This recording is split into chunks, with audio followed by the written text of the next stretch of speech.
Hola muchachos, bienvenidos a la continuación del curso, exactamente con el componente físico del área de ciencias, y para esta ocasión nos corresponde tratar todo relacionado a los fenómenos ondulatorios y un poquito también de fenómenos eléctricos, ¿sí? Entonces vamos a empezar con lo que es la física ondulatoria, y esta no es más que la parte de la física que se encarga de estudiar todos esos fenómenos ondulatorios que ocurren en el universo, ¿sí? Para iniciar, sería importante definir qué es una onda.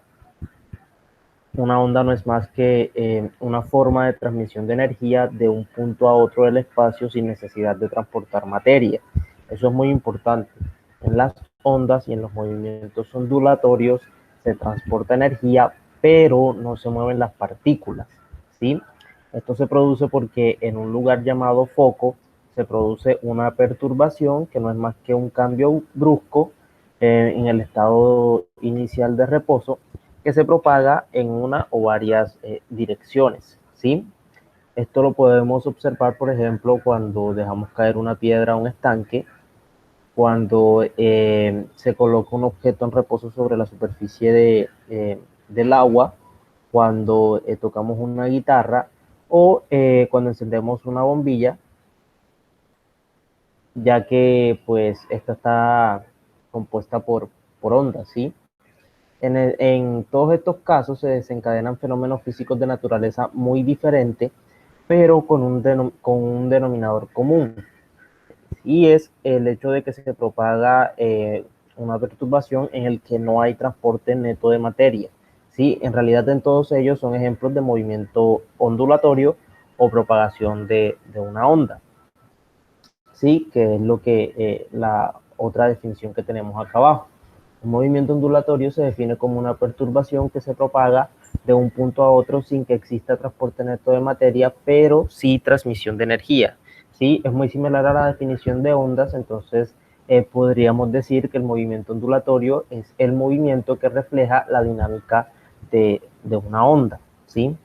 Es importante que se tenga en cuenta de que se desplaza la perturbación en sí, pero no las moléculas, ¿sí? En el caso del agua, el agua sigue, las moléculas de agua permanecen en la misma posición, al igual que que en la cuerda. La energía es la que se propaga, pero no la materia, ¿sí? Ahora bien, características del movimiento ondulatorio.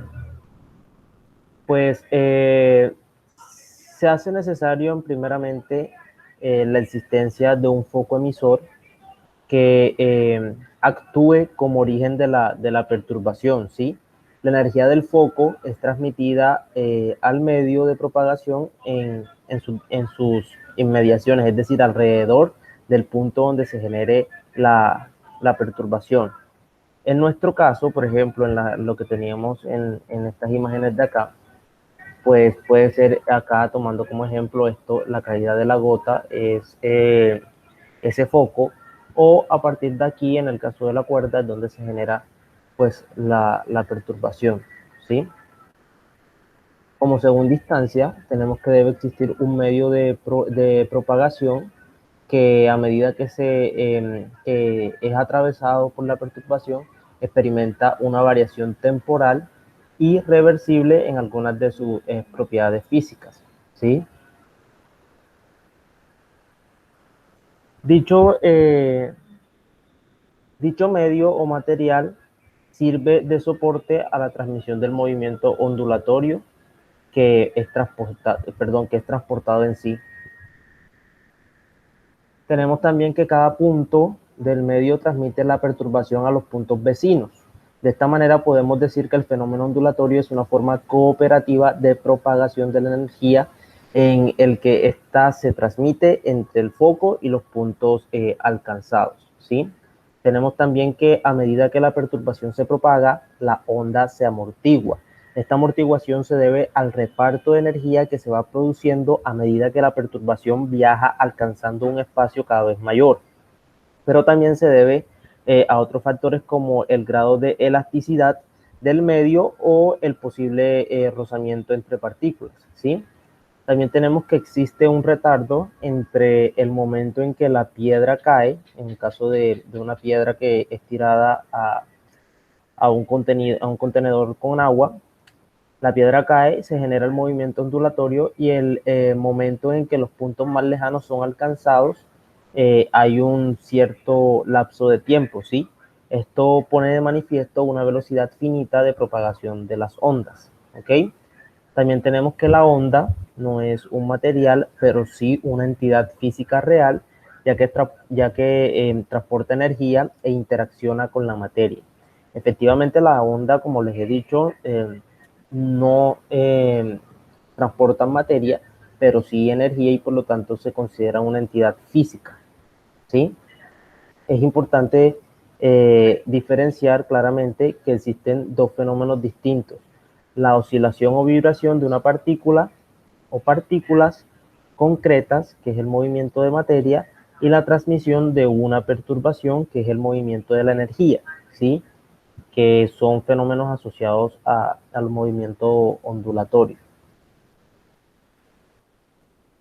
Bueno, como características de una onda, tenemos que las ondas presentan unas crestas, que son los puntos máximos en la ondulación. Aquí los vemos reflejados.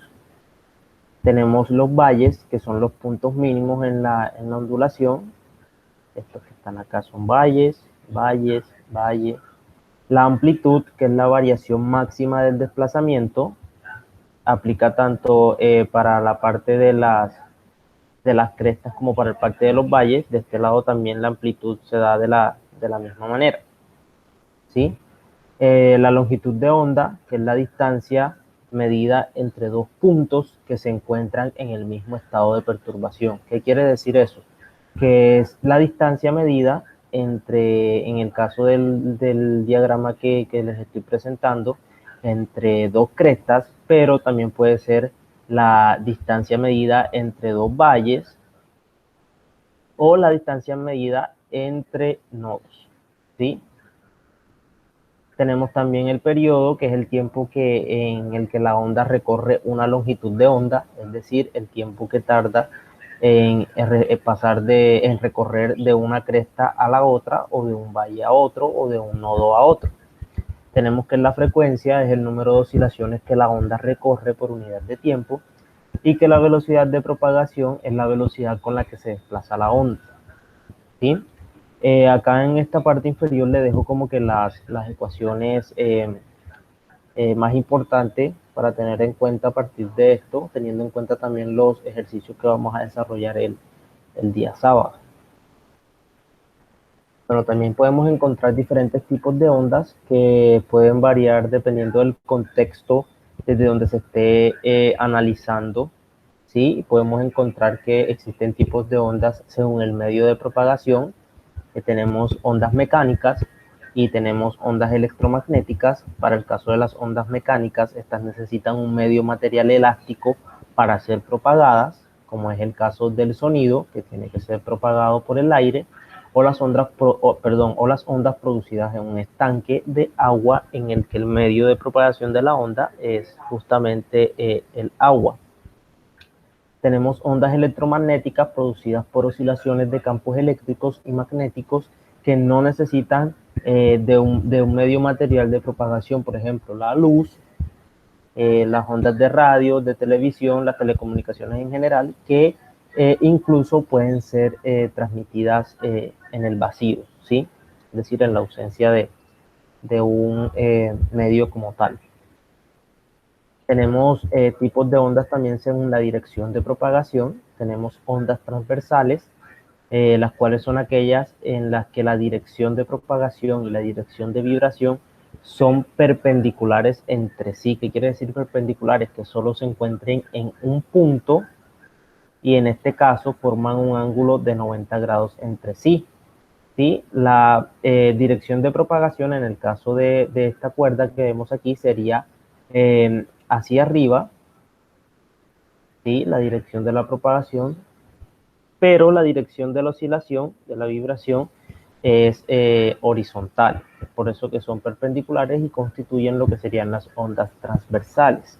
Por otra parte, tenemos las ondas longitudinales, que son aquellas en las que la dirección de vibración coincide con la dirección de propagación. ¿Sí? Por ejemplo, el sonido. ¿Sí?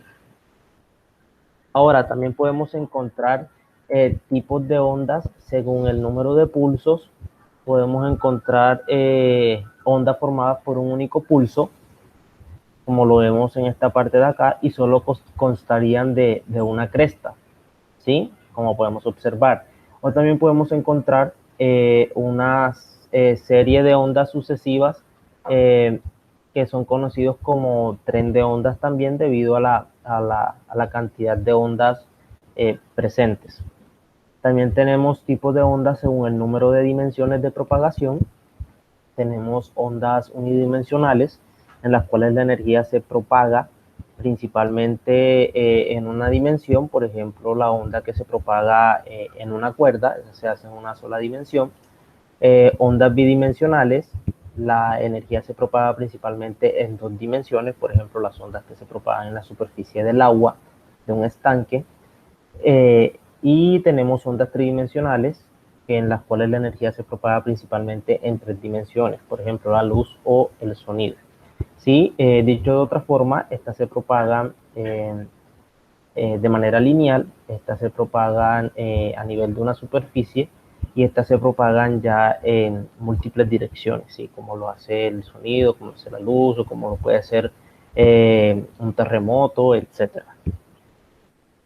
Ahora vamos a hablar un poquito de la electricidad.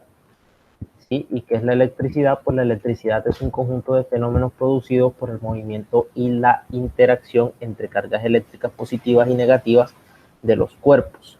Aquí quiero hacer salvedad en que pueden hacerse diferentes definiciones de lo que sería la electricidad.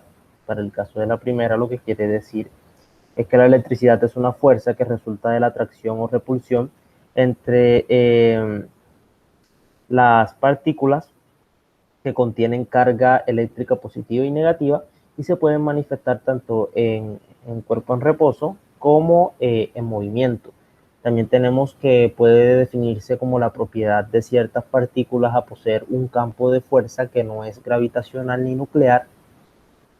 Otra definición sería una forma de energía que posee efectos luminosos que se debe al movimiento de electrones y de manera general la electricidad hace parte de ese campo de la física que estudia justamente los fenómenos eléctricos. ¿Ok? Bueno, podemos encontrar propiedades de la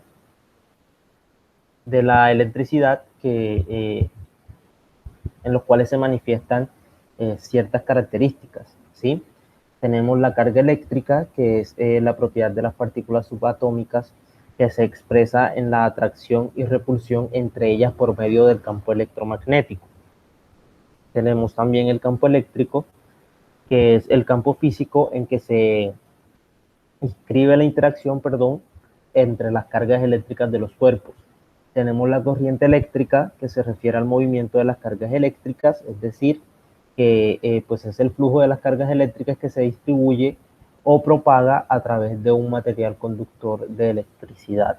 Tenemos el potencial eléctrico, que se refiere a la potencialidad de trabajo o esfuerzo necesario en un campo electrostático para poner en movimiento una carga positiva de un punto a otro. El magnetismo, que es una de las formas en que se manifiesta la electricidad, y es a través de esta definición, que es un tipo de corriente eléctrica que produce campos magnéticos. Esto a su vez se puede llegar a producir una corriente eléctrica. ¿Okay? Ahora pues tenemos ciertos tipos de electricidad. Yo les traigo como que las más comunes. Les tengo tres. Tengo electricidad estática, que es un fenómeno que surge en un cuerpo que posee cargas eléctricas en reposo. Normalmente los cuerpos son neutros, ¿sí? Es decir, que tienen la misma carga positiva como negativa, pero cuando se electrizan pueden adquirir una carga eléctrica positiva o negativa. Una de las formas de conseguir la electricidad estática es a través del frotamiento, ¿sí? El proceso por el que el cuerpo adquiere una carga se llama inducción eléctrica, ¿sí? Los cuerpos con carga eléctricas del mismo tipo se repelen y los de distintos tipos se atraen, como ya lo deben saber, ¿sí? Esto muchas veces lo han debido ver en televisión o de pronto en sus clases de física o química, que mediante el frotamiento con una tela en específico, que por lo general es hilo de lana, se puede cargar eléctricamente un globo, ¿sí? Tenemos electricidad dinámica, la cual es producida por una fuente permanente de electricidad que provoca la circulación permanente de electrones a través de un conductor. Estas fuentes permanentes de electricidad pueden ser químicas o electromagnéticas. Un ejemplo de electricidad dinámica es el que existe en un circuito eléctrico que utiliza como fuente de electricidad una pila o un dínamo. ¿Sí? Como lo podemos observar aquí en la representación gráfica de un circuito simple. ¿Sí? Y por último, les tengo que la electricidad electromagnética se refiere a aquella energía eléctrica que se almacena en el espacio debido a la presencia de un campo magnético. Este tipo de energía se propaga o difunde como radiación. ¿Sí? Eso era todo lo que les tenía para la clase del sábado. Realmente no pensé en dejarles tarea, pero como ya les comenté el sábado pasado, de pronto se me pase comentarles de algo que justamente el taller del sábado me va a servir a mí para darme cuenta que de pronto me hizo falta incluir acá en la clase que estoy grabando para dárselas el día sábado, ¿sí? Entonces, muchachos, espero que estén bien. Nos vemos el sábado. Los espero a todos.